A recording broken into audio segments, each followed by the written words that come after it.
যুক্তরাষ্ট্র নির্মিত ক্ষেপণাস্ত্র দিয়ে রাশিয়ায় কয়েক দফা হামলা চালিয়েছে ইউক্রেন।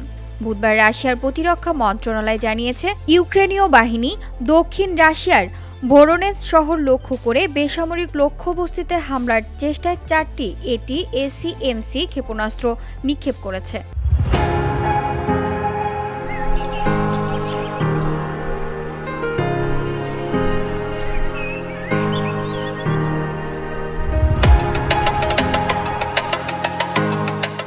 মঙ্গলবার ইউক্রেনের সামরিক বাহিনী জানিয়েছে, তারা যুক্তরাষ্ট্রের সরবরাহকৃত ATACMS ক্ষেপণাস্ত্র দিয়ে রাশিয়ার সামরিক লক্ষ্যবস্তুতে আক্রমণ করেছে।